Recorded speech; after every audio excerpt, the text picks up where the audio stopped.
کیا بچوں کی سی باتیں کر رہے ہو؟ اچھا تو تم نہیں دو گے؟ عمران آنکھیں نکال کر بولا۔ فضول مت بکو، مجھے نیند آ رہی ہے۔ ارے او فیاض صاحب، ابھی میری شادی نہیں ہوئی اور میں باپ بنے بغیر مرنا پسند نہیں کروں گا۔ ہینڈ بیگ تمہارے والد کے آفس میں بھیج دیا گیا ہے۔ تب انہیں اپنے جوان بیٹے کی لاش پر آنسو بہانے پڑیں گے، کنفیوشس نے کہا تھا۔ جاؤ یار، خدا کے لیے سونے دو۔ 11 بجنے میں صرف 5 منٹ رہ گئے ہیں۔ عمران گھڑی کی طرف دیکھتا ہوا بولا۔ اچھا چلو تم بھی یہی سو جاؤ، فیاض نے بے بسی سے کہا۔ کچھ دیر خاموشی رہی، پھر عمران نے کہا، کیا اس عمارت کے گرد اب بھی پہرا ہے؟ ہاں، کچھ اور آدمی بڑھا دیے گئے ہیں، لیکن آخر تم یہ سب کیوں کر رہے ہو؟ آفیسر مجھ سے اس کا سبب پوچھتے ہیں اور میں ٹالتا رہتا ہوں۔ اچھا تو اٹھو، یہ کھیل بھی اسی وقت ختم کر دے۔ 30 منٹ میں ہم وہاں پہنچیں گے، باقی بچے 20 منٹ۔ 11 سوا 11 بجے تک سب کچھ ہو جانا چاہیے۔ کیا ہونا چاہیے؟ 11:30 بجے بتاؤں گا۔ اٹھو، میں اس وقت عالم تصور میں تمہارا عہدہ بڑھتا ہوا دیکھ رہا ہوں۔ آخر کیوں؟ کوئی خاص بات؟ علی عمران MSc PhD کبھی کوئی عام بات نہیں کرتا، سمجھے؟ Now get up. فیاض نے توغہ و کرہا لباس تبدیل کیا۔ تھوڑی دیر بعد اس کی موٹر سائیکل بڑی تیزی سے اس دیہی علاقے کی طرف جا رہی تھی جہاں وہ عمارت تھی۔ عمارت کے قریب پہنچ کر عمران نے فیاض سے کہا، تمہیں صرف اتنا کرنا ہے کہ تم اس وقت تک قبر کے مجاور کو باتوں میں الجھائے رکھو جب تک میں واپس نہ آ جاؤں، سمجھے؟ اس کے کمرے میں جاؤ، 1 سیکنڈ کے لیے بھی اس کا ساتھ نہ چھوڑنا۔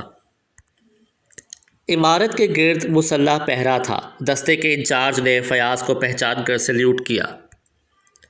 فیاض نے اس سے چند سرکاری قسم کی رسم باتیں کی اور سیدھا مجاور کے حجرے کی طرف چلا گیا، جس کے دروازے کھلے ہوئے تھے اور اندر مجاور غالباً مراقبے میں بیٹھا تھا۔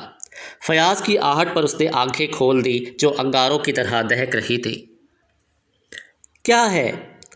اس نے جھلائے ہوئے لہجے میں کہا۔ کچھ نہیں، میں دیکھنے آیا تھا سب ٹھیک ٹھاک ہے یا نہیں، فیاض بولا۔ میری سمجھ میں نہیں آتا کہ آخر یہ سب کچھ کیا ہو رہا ہے۔ انہی گدھوں کی طرح پولیس بھی دیوانی ہو گئی ہے۔ کن گدھوں کی طرح؟ وہی جو سمجھتے ہیں کہ شہید مرد کی قبر میں ایک خزانہ ہے۔ کچھ بھی ہو، فیاض نے کہا، ہم نہیں چاہتے کہ یہاں سے روزانہ لاشیں برآمد ہوتی رہیں۔ اگر ضرورت سمجھی تو قبر کھدوائی جائے گی۔ بھسم ہو جاؤ گے، مجاور گرج کر بولا۔ خون تھوکو گے، مرو گے۔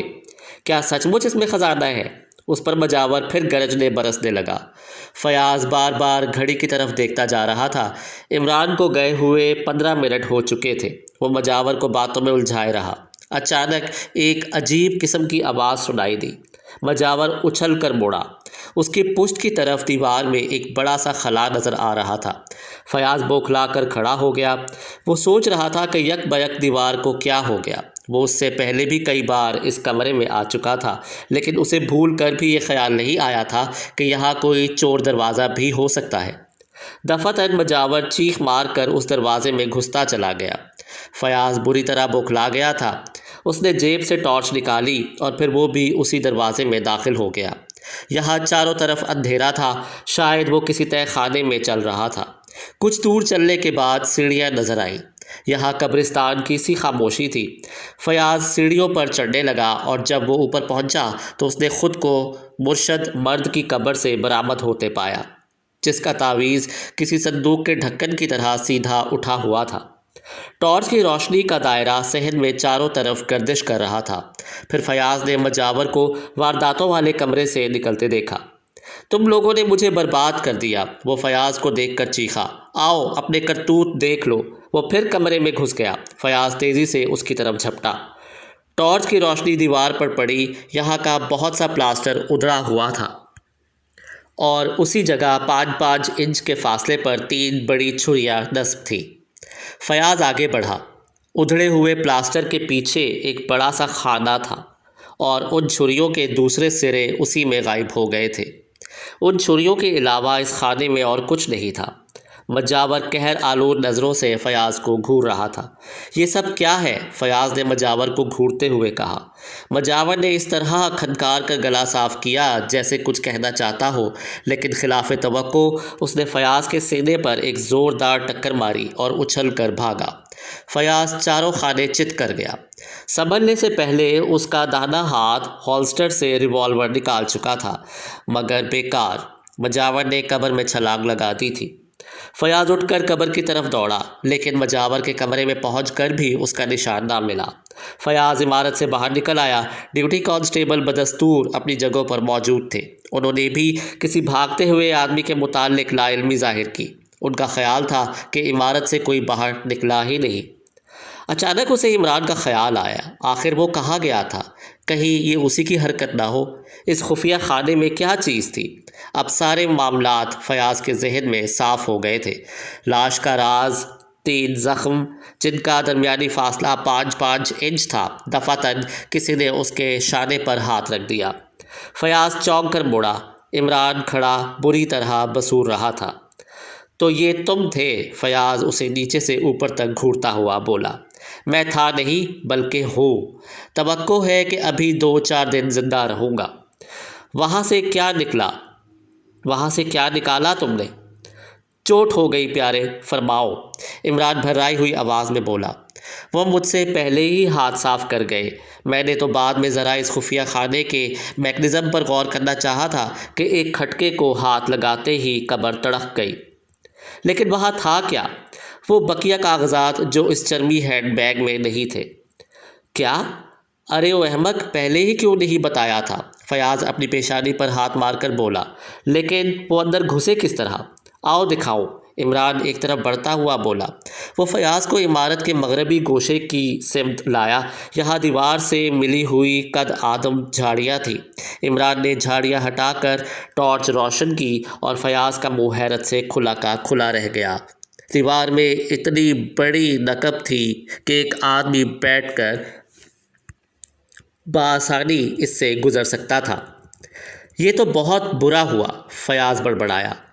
اور وہ پہنچا ہوا فقیر کہاں ہے؟ عمران نے پوچھا۔ وہ بھی نکل گیا۔ لیکن تم کس طرح اندر پہنچے تھے؟ اسی راستے سے۔ آج ہی مجھے ان جھاڑیوں کا خیال آیا تھا۔ اب کیا کرو گے؟ بقیہ کاغذات؟ فیاض نے بے بسی سے کہا۔ بقیہ کاغذات بھی انہیں واپس کر دوں گا۔ بھلا آدھے کاغذات کس کام کے؟ جس کے پاس بھی رہے پورے رہے۔ اس کے بعد میں باقی زندگی گزارنے کے لیے قبر اپنے نام الاٹ کرا لوں گا۔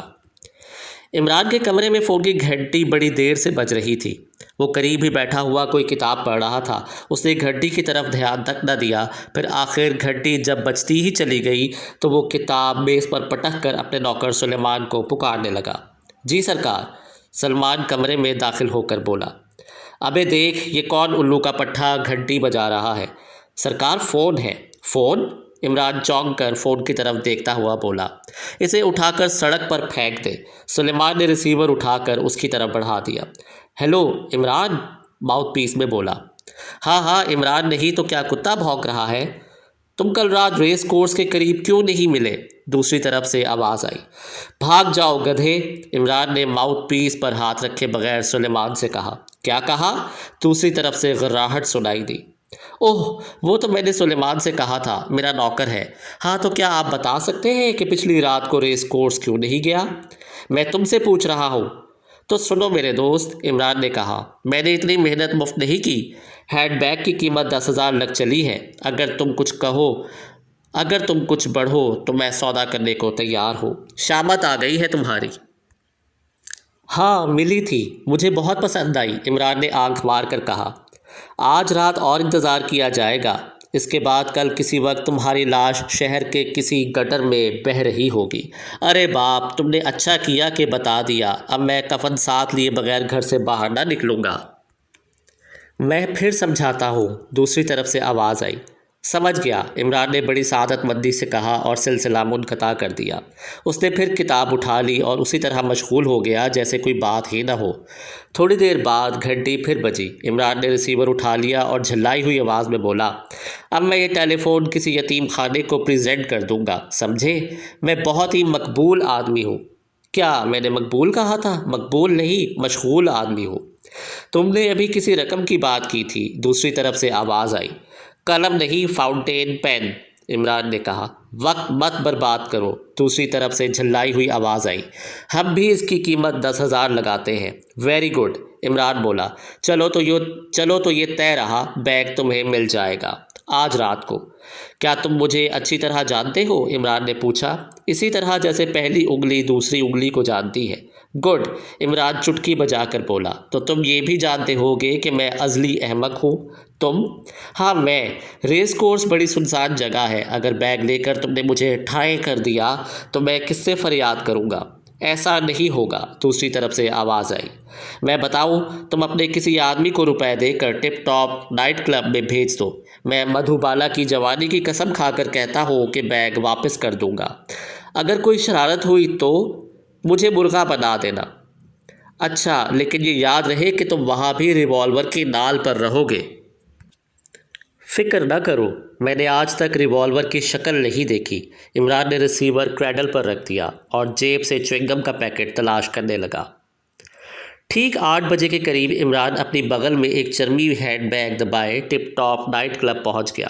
قریب ساری میزیں بھری ہوئی تھی۔ عمران نے بار کے قریب کھڑے ہو کر مجمع کا جائزہ لیا۔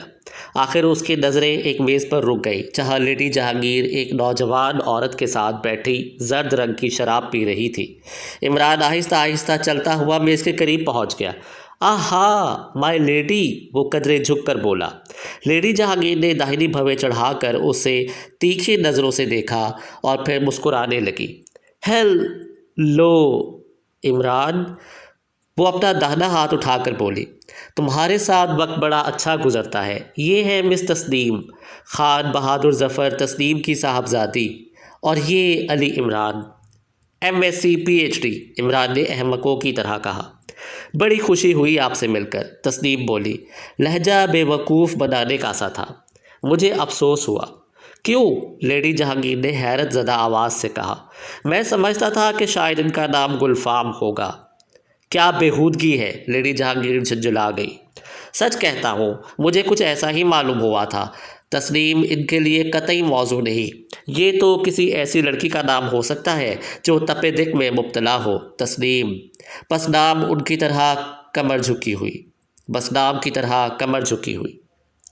تم شاید نشے میں ہو، لیڈی جہانگیر نے بات بنائی۔ لو اور پیو۔ فالودہ ہے؟ عمران نے پوچھا۔ ڈیئر تسنیم، لیڈی جہانگیر نے جلدی سے بولی، تم ان کی باتوں کا برا مت ماننا، یہ بہت پرمذاق آدمی ہے۔ اوہ عمران، بیٹھو نا، برا ماننے کی کیا بات ہے؟ عمران نے ٹھنڈی سانس لے کر کہا، میں انہیں گلفام کے نام سے یاد رکھوں گا۔ تسنیم بری طرح جھینپ رہی تھی اور شاید اب اسے اپنے رویے پر افسوس بھی تھا۔ اچھا میں چلی، تسنیم اٹھتی ہوئی بولی۔ میں خود چلا، عمران نے اٹھنے کا ارادہ کرتے ہوئے کہا۔ مائی ڈیئرسٹ، تم دونوں بیٹھو، لیڈی جہانگیر دونوں کے ہاتھ پکڑ کر جھومتی ہوئی بولی۔ نہیں، مجھے ایک ضروری کام یاد آ گیا ہے، تسنیم نے آہستہ سے اپنا ہاتھ چھڑاتے ہوئے کہا اور وہاں سے چلی گئی۔ اور میں؟ عمران سینے پر ہاتھ رکھ کر بولا۔ تم پر 1000 کام قربان کر سکتا ہوں۔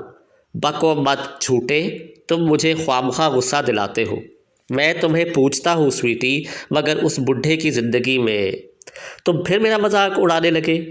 نہیں ڈیئرسٹ، میں تیرا چاند، تم میری چاندنی، نہیں دل کا لگا۔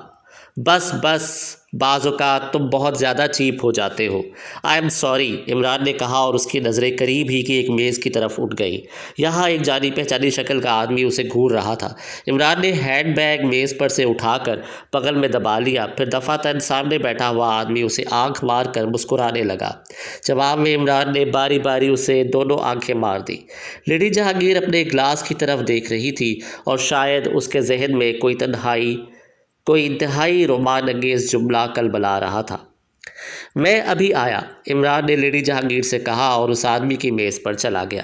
لائے ہو؟ اس نے آہستہ سے کہا۔ یہ کیا رہا؟ عمران نے ہینڈ بیگ کی طرف اشارہ کیا، پھر بولا، تم لائے ہو؟ ہاں، اس آدمی نے لائے ہوئے ہینڈ بیگ پر ہاتھ رکھتے ہوئے کہا۔ تو ٹھیک ہے، عمران نے کہا، اسے سنبھالو اور چپ چاپ کھسک جاؤ۔ کیوں؟ وہ اسے گھورتا ہوا بولا۔ کپتان فیاض کو مجھ پر شبہ ہو گیا ہے، ہو سکتا ہے کہ اس نے کچھ آدمی میری نگرانی کے لیے مقرر کر دیے ہوں۔ کوئی چال؟ ہرگز نہیں، آج کل مجھے روپوں کی سخت ضرورت ہے۔ اگر کوئی چال ہوتی تو تم بچو گے نہیں۔ آدمی ہینڈ بیگ لے کر کھڑا ہو گیا۔ یار، روپے میں نے اپنا مقبرہ تعمیر کرانے کے لیے نہیں حاصل کیے، عمران نے آہستہ سے کہا۔ پھر وہ اس آدمی کو باہر جاتے دیکھتا رہا۔ اس کے ہونٹوں پر شرارت آمیز مسکراہٹ تھی۔ وہ اس آدمی کا دیا ہوا ہینڈ بیگ سنبھالتا ہوا پھر لیڈی جہانگیر کے پاس آ بیٹھا۔